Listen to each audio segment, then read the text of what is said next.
What's up, everyone? Welcome to episode 46 of the RUDIS Wrestling Podcast, brought to you as always by RUDIS, of course. Matt, how's everything down there in Ohio?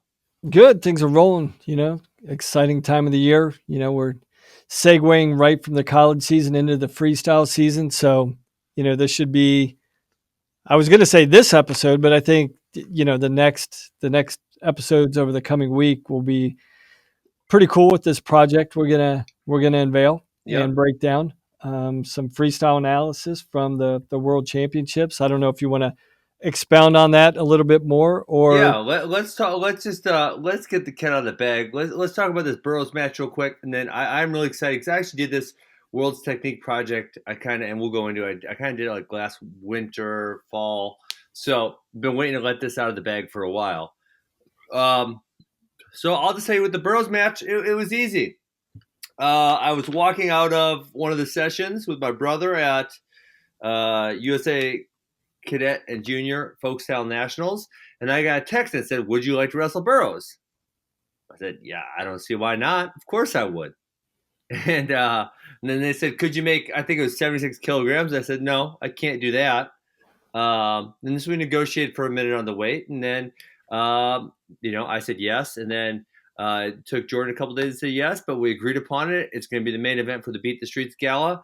I think I'm excited, super excited. I haven't wrestled a match in many years. Beat the Streets is an awesome cause. I actually wrestled in the event all the way back in 2010. Yeah, so before we just jump in and talk to the match, I think let's talk about Beat the Streets and what they're doing. This a program and initiative that's been around for what, at least 10 years now.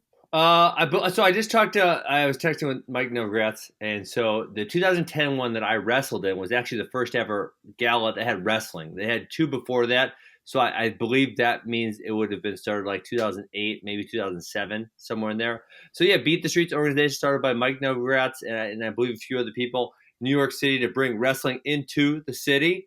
And they've done a great job doing that. They've since expanded to other cities. Obviously, we talked to briefly the other day about how Beat the Streets Los Angeles had a female event. I believe that was 2 weeks ago now. And they're in many other cities all across the country. So they're doing a great job. I really love what they're doing.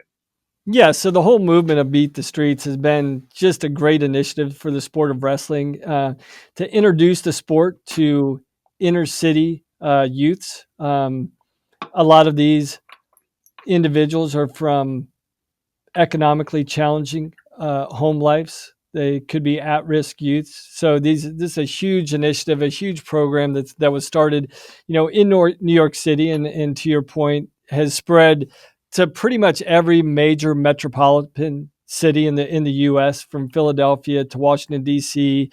To Chicago, St. Louis, L.A.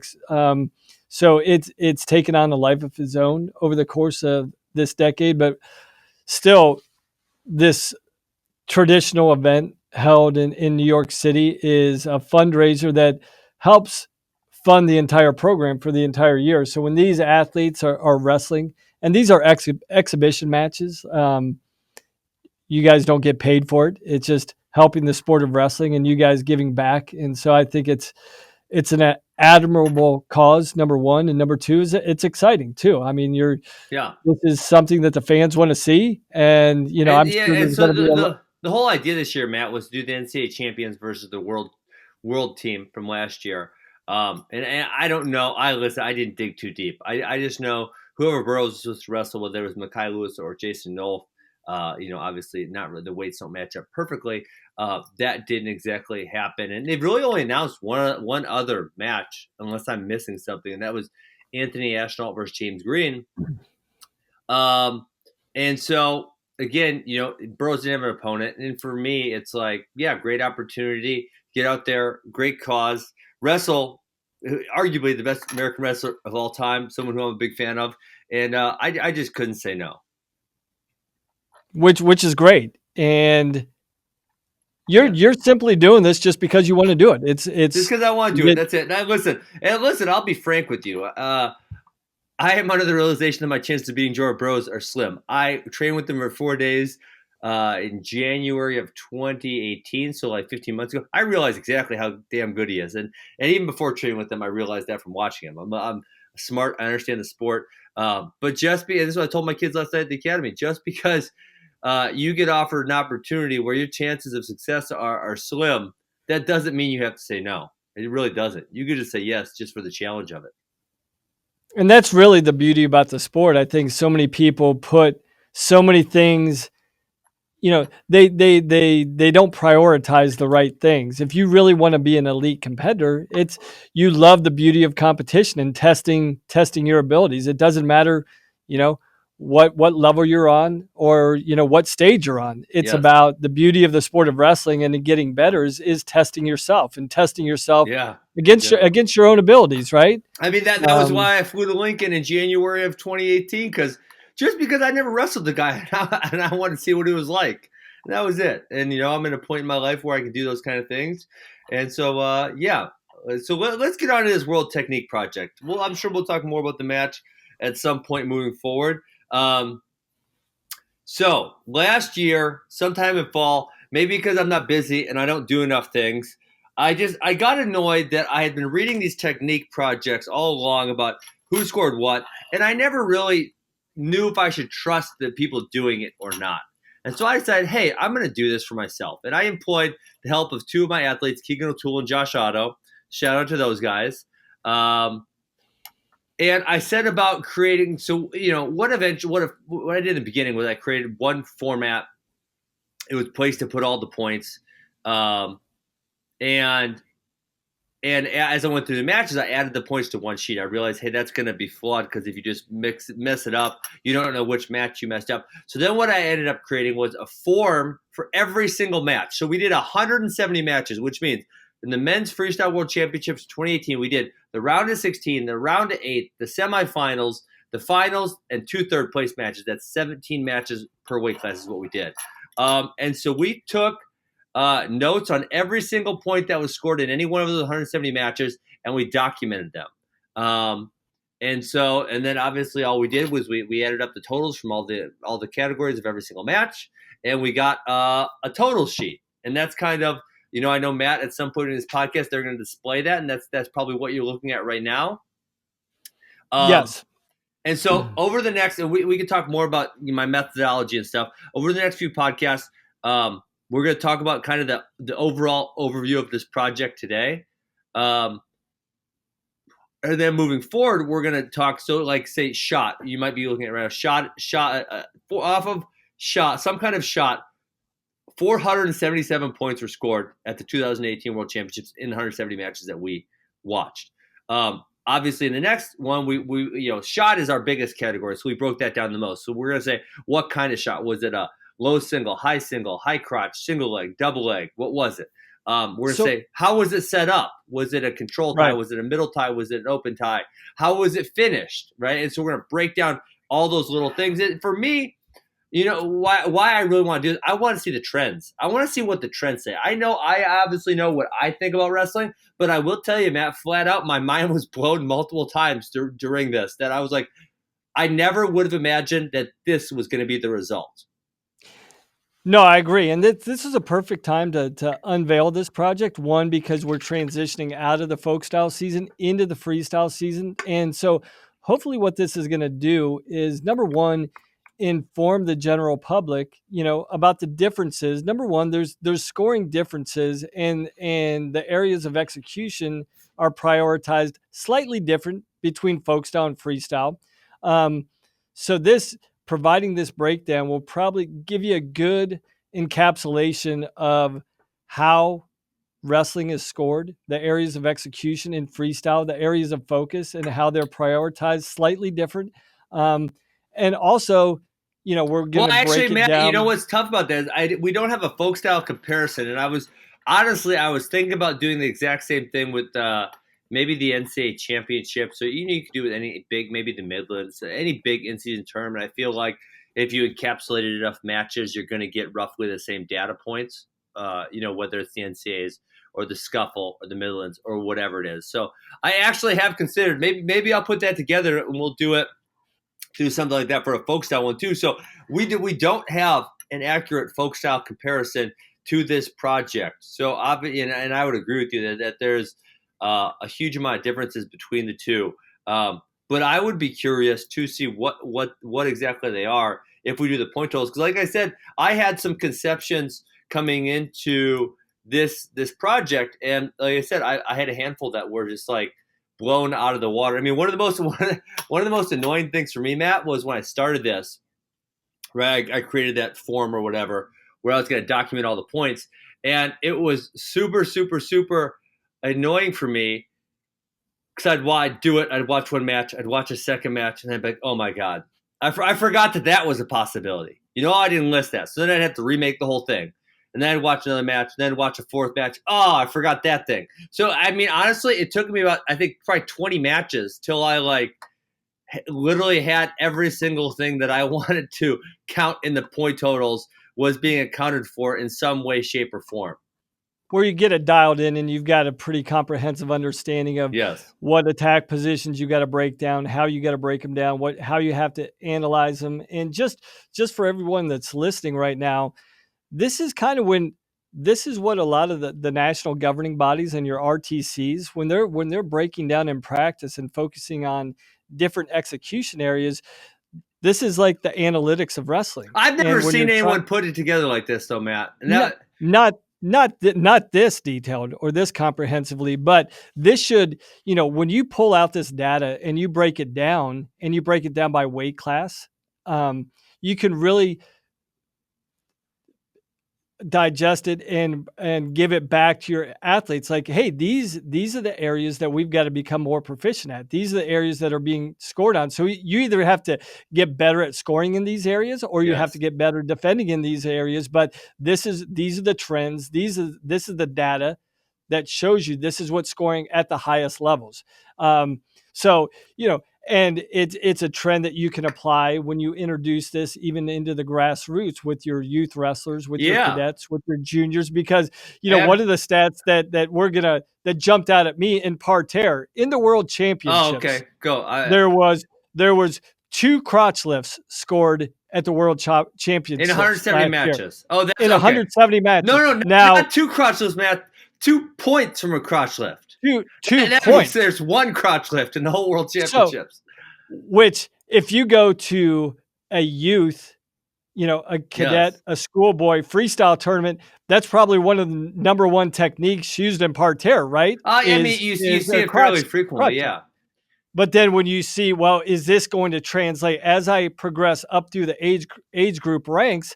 Is this technique actually going to work the higher up with the more elite competition you face? And it doesn't. Now, we pulled out that one specific thing. So, I think, Matt, and this is the way we run our club here in Wisconsin, AWA, is that obviously you want to do techniques that are conducive to kids having success with them long term, right? You don't want to have them do one set of skills from 8 to 10, learn another set of skills from 11 to 14, learn another, right? Just learn new sets of skills just because this certain specific set works at this age group. But obviously you do have to note the differences. I'll just tell you one, and I haven't done the research, but I would venture to guess that at the Division I level, a quad pod is the most useful escape. Right.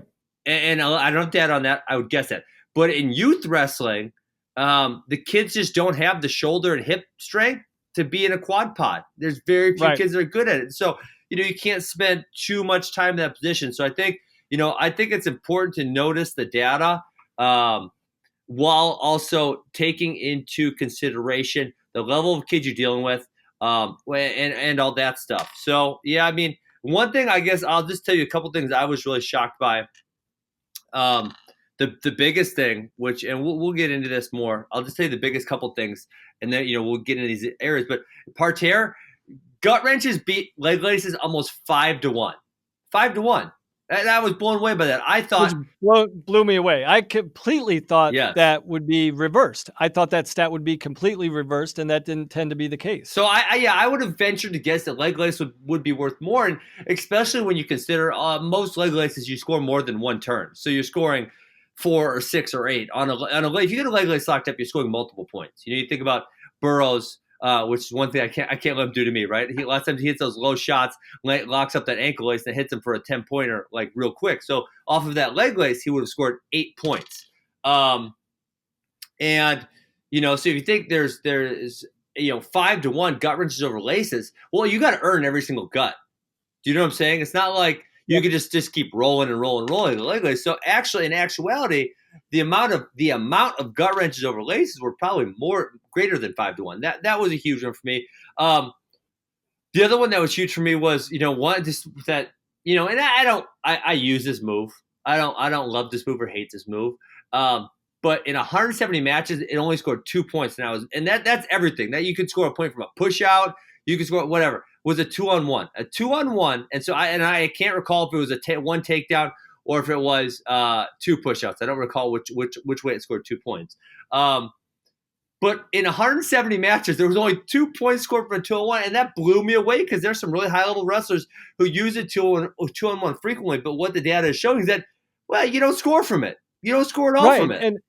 And that's a controlled tie that I would think is more associated with international wrestling. Yeah. And so when I saw that breakdown, I'm like, okay, in the United States, we have guys that utilize a 2-on-1. It's a pretty familiar technique to everyone, but primarily when I think of that, and a lot of people call it a Russian tie, right? Yep. As well, you would think that would translate more and more in the world championships, and that's not the case. And that's the beauty that I love about this report and this breakdown. It's making things tangible. People talk about like this technique works or that technique works. It's like, well, does it really? Well, we're going to find out here. And we're going to break it down, and we're going to tell you exactly this. We're taking the theory out of it and introducing actual stats and analytics that say, no, this is exactly what's going through. So I would love to be able to do this for more tournaments. And honestly, a lot of the guys I coach are really into wrestling. And like I said, I had 2 guys helping me out with this project. And it's something, honestly, for me, the hardest part was putting that form together properly. I mean, it took hours and hours and hours to get that thing right in a way that was functional in order to do this project. So now that I have it done, I think doing another freestyle tournament would be super easy. If I do a folk style one, we're gonna have to figure out how to redo the graph. So right. I will definitely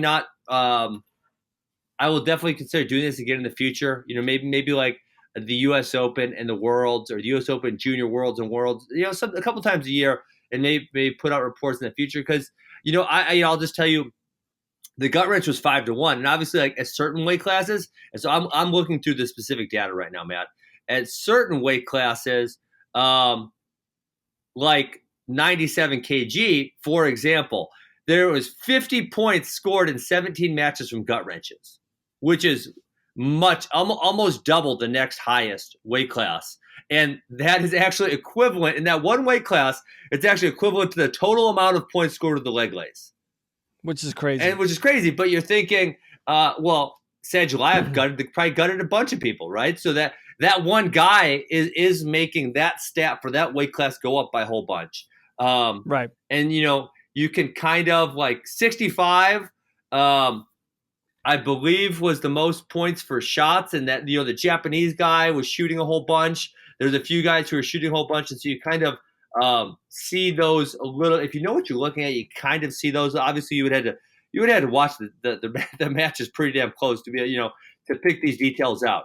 So what? So before we get so as we're breaking this down, for those of you that are listening along, we'll try and break this down comprehensively enough where you can follow along just by listening. But those of you that are watching on our YouTube channel. Hey, we never talk about this, Matt. Guys, we are available on YouTube. Our channel is the RUDIS. And we are also, listen, and you older folk, this is easy. Go to your podcasts on your iPhone in iTunes, subscribe to us, and if you just subscribe to us, it will show up on your phone every single week. How fantastic is that?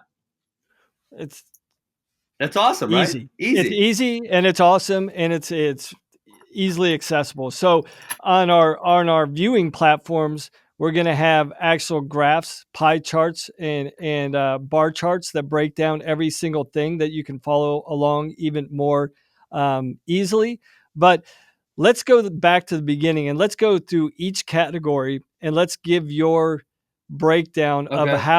how you dissected these, how Well, you broke it down, and then moving forward in the next couple episodes, we're actually going to concentrate on specific areas and dig in deeper into the weeds about what we're specifically talking about. So the oh, okay. first So wait, area, let me say this, Matt. First of all, before we go into it, is that what a point, right? A takedown, a 2 point takedown. A 2 point takedown could be scored in multiple categories, especially once you're looking at the initial breakdown graph. But when we go into a shot, I go into the way it was set up, I go into the way it was finished. And so, for example, an underhook that was shot to a single leg and finished high level, that'll actually score 2 points in each one of those categories. And so right. I'm not necessarily always trying to compare categories against each other, but within a specific category, when someone gets to a single leg, I want to know the most likely way for that to be finished. When someone gets to a high crotch, I want to know the most likely way for that to get finished. And so that's, And even before that, you want to say, how do you get into that yeah. So we position? have It's not just I don't just dive in and grab a leg at the higher yes. levels. It's like what setups are Yep, and we have those. yield the most scoring opportunities. So we're going to break down the setup, the shot, and the finish. Yep. So we definitely have those. Uh-oh. Sorry, Matt. Yep. So we have the setups, we have the finishes. So so again, I just wanted to make sure that everyone knows. And on this base, the first chart you're looking at. So if someone shot and they use a single leg to push someone out, that would score both a point in the shot category and a point in the push out category. If they say use an underhook to get to the shot to then push them out, that would again score in the underhook, which is a control tie category, shot category, and push out category. So a point can be scored in multiple places. And I thought that was really important because it's like, well, if all this stuff happens, you don't just want to give credit to just the push out because there was a lot more that happened there than just the push out. And if all you do is give the push out point, you're not telling the real story of what happened. So for me, it was really important to make the points kind of carry through all of the categories. If that makes sense. Yes, and not only that, we're also breaking it down by the 10 weight classes competed at the World Yes. Championships. So you're gonna see, well, maybe there's a tendency that this technique, this scoring sequence works more at 57 kilograms as opposed to 92 kilograms. But in 92 kilograms, these scoring situations happen more frequently in this area. So we're not only are we going to break down the scoring, but how it's being scored at each individual weight class. You know what, Matt? I was I thought we would see more differentiation between the weight classes, and I guess why we can just talk about that right now because it is. So if you scroll to the bottom, if you're looking at the sheet, you scroll to the bottom. That's those pie charts that Matt's talking about, and so they have if you look, they have a color defined by the weight class. And so, for example, dark blue is 97 kg, which I said scored a lot in parterre. You see on the parterre chart, the dark blue is a very large segment of that. Okay. And so, what I see, Matt, is I thought there would be more noticeable differences. I thought, for example, big guys would have better defensive statistics. They score more points. And, well, heavyweight does have more points scored from defense than any other weight class. But that being said, number 2 is 86. Number 3 is 79. Number 4 is 65. So it's not like it was heavyweight 97, 92. And then, if you go push-outs, I would actually think, Matt, I would have thought that more push-outs happen at the lighter or at the heavyweight classes because that they do more pushing, and that's just not the case. The two most push-out points were scored at 57 and 61, which to me doesn't make a whole lot of sense. I don't. That one's kind of blowing my mind. And then if you look like at 70, there was almost no points scored by push-out. At 86, there was not a lot of points scored by push-out. Even at heavyweight, there's not a lot of points scored by push-out. So, I guess which totally defeats the sumo theory, right? Yeah, the bigger the guy, the more pushing that goes on, and you tend to think that at heavyweight, the stereotype is that just two big guys pushing against each other, and that's not the case. And then, if you look at the shot category, you would think, hey, heavyweights don't score a huge amount of points from shots because it is more dangerous. So, like I said, heavyweights did score the most points on defense, not by a huge amount. But if you look at the heavyweight shots, they scored more points than 97, more points than 92, more points than 79, more points than 74, more points than 70. So it's like they're right in the middle of the pack for shots, which is, again, not something I would predict. When you go to control ties, Matt, they're in last place. That is Matt. Which is amazing. It's amazing. I would have bet a lot of money against that. And it's funny because you got in the control tie category, you got 6 points at 57 kilograms, 6 points at 86, and only 4 points at heavyweight, which, a weight like 70 has 18 points. A weight like 61's got 16 points. And so, yeah, man, when I some of those, misconceptions I had about what would be scored where, I thought I could kind of predict, and they aren't. And now this is one tournament, right? But it is 170 matches, which is quite a few matches. You've got a good cross section, a good comparison of. You're talking about the entire world. So what better tournament to break down a true litmus test of what's going on throughout the entire world? Yeah, this is the best. This is the best venue to do it on, the best platform. So, yeah, you may be able to say, well, you should look at this or you should look at that, but this is the best cross section of international competition that you're going to find. Yeah. So when you think about what points you thought will be scored, or you look at trends by weight class, Matt, they're just not there. They're just, no. They're just not there. Like when I look at, hey, what trends can I tell? Bigger guys are better at this, and which, dude, I would have totally said before I looked at this, and I would honestly like to run this thing more times to see if, hey, maybe this is an anomaly. Maybe that there's 2 or 3 heavyweights that shoot a lot, and that's why their point totals are up. Or, man, that's I don't know. I would like to run this more because when I look at this graph, there's just nothing by weight class. By weight class, there's nothing that sticks out to me. Oh my gosh, if you're at this weight class, you have to be able to do this. The thing that it should say and the thing that it should speak to everyone's like, you got to do everything well. So you just can't ignore certain areas. You got to be proficient. You got to put time in to every single area. Yes. Every single area is fundamental, critically important. The higher you go up, the more proficient you have to be. Not necessarily do you have to know how to score in there, but you better be proficient in wrestling in each one of these positions. So, yeah, and we'll obviously talk that, like, for example, shots are the number one score by a long shot. They were literally the number one. So we're negating parterre right now. But if you negate parterre, they were the number one scorer at every weight class, with the closest difference being 79 kg, which 40 points were scored off shots, 37 points were scored off defense. That was the closest difference, if that makes sense. And so when you're looking at that, Matt, and this is one thing I will tell you point blank, because I see this with my club, and then other versus other clubs. A lot of other clubs don't teach a lot of shooting because at a young age, shooting is hard. You're just not strong. Sucking legs is tough. It's a lot easier to be defensive and know how to do throws and stuff. And so, as I see those kids, certain kids have success when they're young, and when they get older, listen, if you can't shoot, there is a roadblock you're going to run to. There's not very many people, and almost none, who reach the highest levels of, we'll even just say, national wrestling within the United States without being able to have a good leg attack or two. It's almost impossible to do. So for me, that's number one. You have to learn how to shoot, period. Yeah, without a doubt.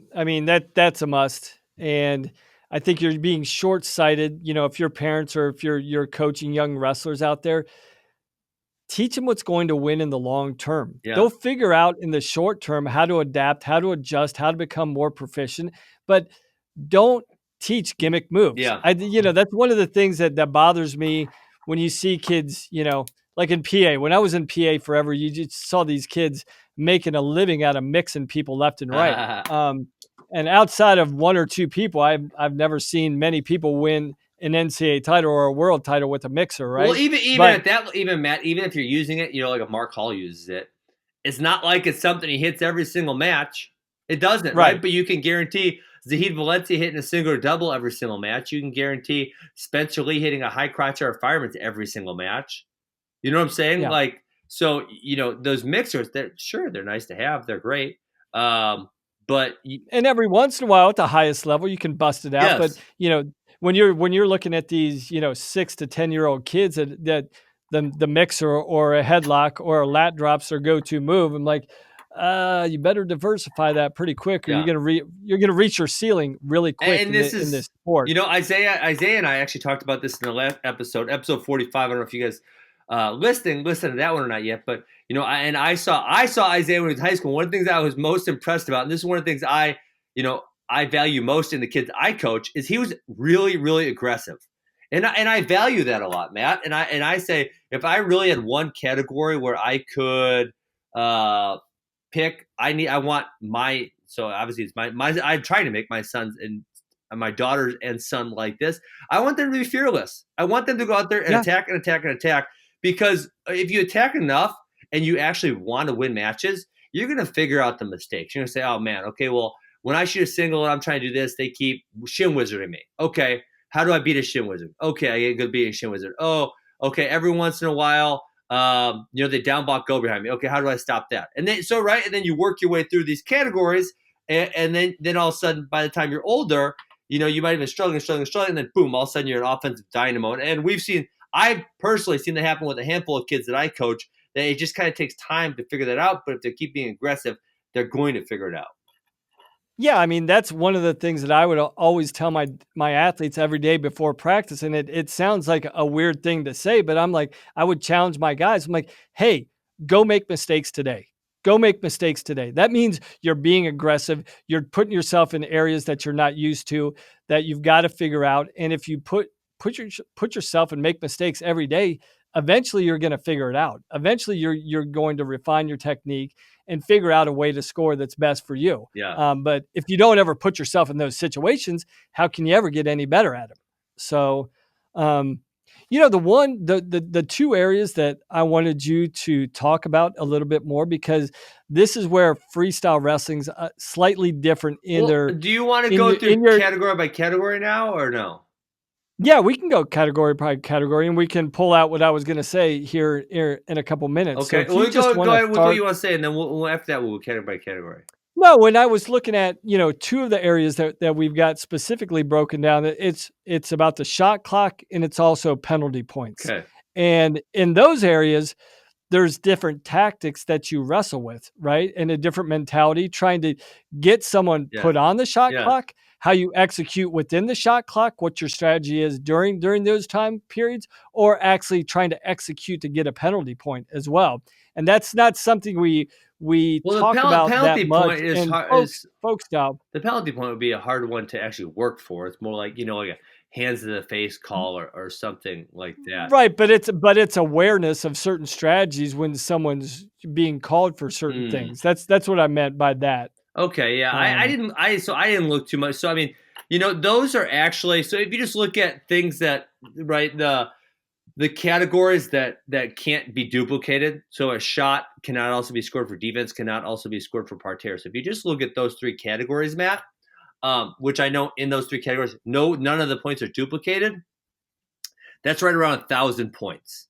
Right. So if you look at penalty points at 53, that's about 5% of those points. So it's not, to me, it's not super relevant. I mean, it's there, obviously. And then if you look at shot clock, that's at 82 points, which that's 8% of those points. So again, it's not nothing. It's just not a huge amount of the total. It's not significant, but what I would like to know, and again, this is where we're diving into the weeds a little bit more, even though it's a small percentage of shot clock points and penalty points, I wonder how many of those scoring situations were the difference in the outcome of the match or played a significant part in the outcome of the match, right? Sure. And I bet even though they're not big scoring percentages, I bet they're critical scoring. They were critical in the execution and the scoring of the match.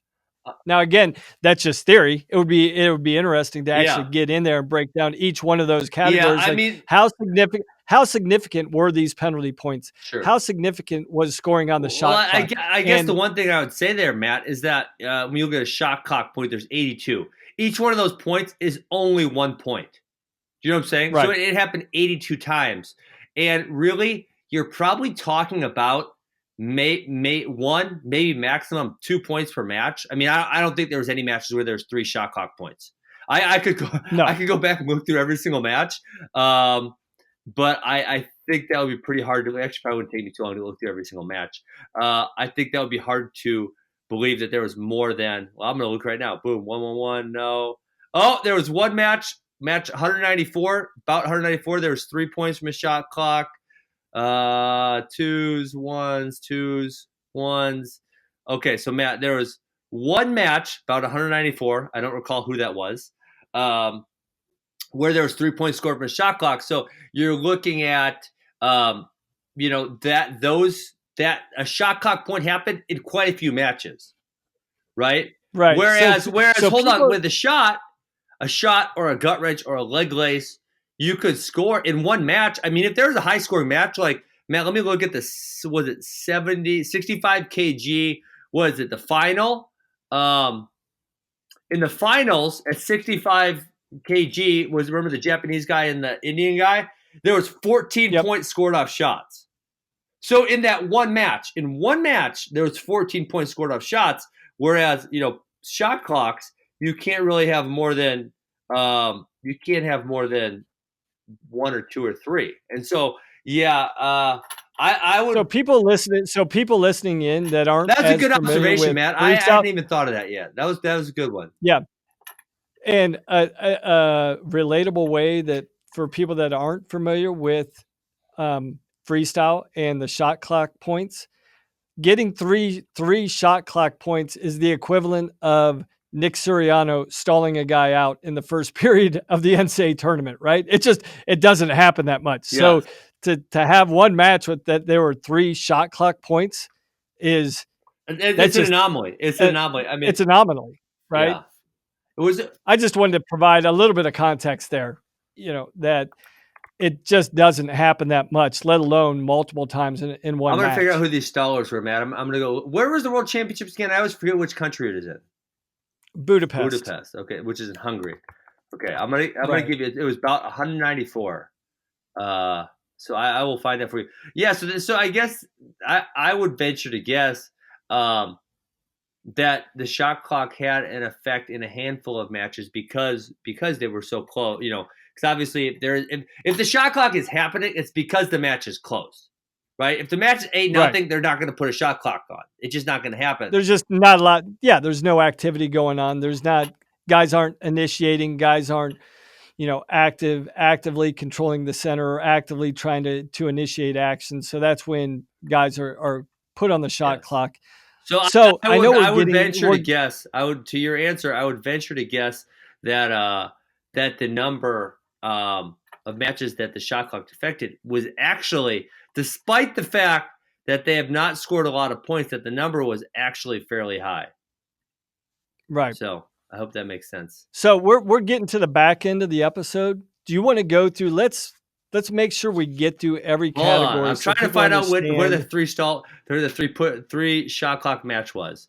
It was 65 kg. Okay, I'm there. Who do you think the stallers are, Matt? It's definitely not the Japanese guy because he's an animal. Definitely not. Or the Indian guy's an animal too. From India. Yeah, he's a beast. 194. Okay, it was. All 3 points in the match were scored from shot clock because there's only 3 points, Matt. That's all there is. So it was. And who was it? Pulga Tumur Ochir from Mongolia beats Magomed Muradov Gadziev from Poland 2-1 on 3 shot clock points. The only match that we counted that actually had 3 shot clock points.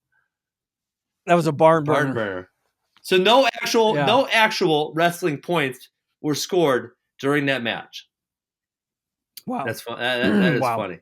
Okay, yeah, Oda Guru. I mean, he's an anomaly because he went. If you look at his matches, so obviously we didn't score that first round, but the last 3, he goes 11-0, 12-2, 15-10, 16-9. So, when you're looking at that 65 kg category and you're saying, oh my gosh, 68 points were from shots, man, Odaguru was on fire. He was on fire. Yeah, I mean, he scored the lion's Yeah. share of the 65 kg points. So, sorry, I'm sorry. Let's go to. Okay, go ahead. Yeah, I just want to make sure we get through all of these categories. Oh my gosh, man! I didn't even look at the time. Yeah, we're burning through time as always. Let's go. All right. So category number 1, shots. That will be. I'll just run through all these. That will be our most broken down category. We'll have setups. We'll have specific shots. We'll have, at least in the single legs, any type of single leg, and the high crotch, we'll have what type of finishes that they hit to finish those shots. So that'll be, I'm going to say, Matt, I think that'll kind of be a whole episode in itself, would be my guess. Okay. Yep. On defense, so I'll just give you the categories right here. Defense is broken down into. So defense means obviously defensive off their shots. So we have sprawls, we have down block go behinds, we have reshots, we have scrambles, we have dumps of some sort, and then we have a step over point. We probably should have scored the step over into the scramble, but we kind of made it its own category. So I will tell you, Matt, straight up, just regular scramble points, the categories. So I tried to kind of categorize the scrambles. It was worthless. And there were a lot of the scrambles were very, very, very difficult to categorize exactly which category those points would have went into. So yeah, I mean, you have to, at some point, there's got to be a cutoff of how deep you actually break things down. I mean, and you got to generalize some things a little bit. So yeah, I mean, there's going to be some critique of this, and obviously it's not completely broken down, and this isn't my job, man. This is a hobby, or more of a passion than a hobby, I would say. Something I really wanted to investigate and know the knowledge of. But in general, this will give you the most informed breakdown and outlook with high level international competition of where the scoring opportunities come from. So we did have to break it down. It's not generalized and watered down, but at some point there had to be a cutoff between how far down that you break things. Okay, parterre was simple, Matt. Like you said, there was 2 points scored from a crotch lift. That's it. 270 was scored from either a gut wrench or a lace. Gut wrench being over 5-1 over lace. We'll talk, obviously, that you can't get that in depth into that category because that's pretty easy to understand. Next one will be push out. So push out is easy for me. It's broken down in 2 categories. The push out came off of a control tie, which would be an underhook, over under, overhook, a wizard kick, a 2-on-1, something to that effect. Or it was off a shot, right? I get a double leg, I push you out. I get a single leg, I push you out. Whatever it is. But how the control tie. So control tie would be more about a setup, but you could score like a 2-on-1. Well, there's only 2 points scored for 2-on-1. So you could score, say, like an underhook to a throw by, or. So let's define just for everyone out there. Most people know, but when you're talking about a control tie, let's break down the specific areas from 2-on-1, underhook, overhook. Yeah, for me, there's really 4. It's underhook, overhook, 2-on-1, and under and over, which is 50-50 position. Yep. Those are really for me the 4 control ties. And so actually, when we go into setup, I don't have specific setups, Matt. What I do have is categories. And so what I say is an open tie, right? We're not really touching, or maybe we're touching a little bit at the hands.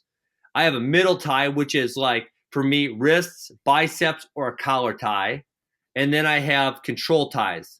So for me, those are like the 3 categories I break them down into: how you set up into how you shoot. And those are basically the 3 different wrestling styles. Either you wrestle from a distance, you wrestle inside outside, or you wrestle completely from the inside. So, and that's how you generate your offense, from those three areas. So that makes complete sense. Okay. So our next category would be shot clock, as we discussed. 82 points. I think there were probably some important points that came from the shot clock, although there was only 1 match out of the 170 that had more than 2 points from the shot clock. So I guess you'd say the shot clock is not a deadly thing. It's just kind of an annoying thing.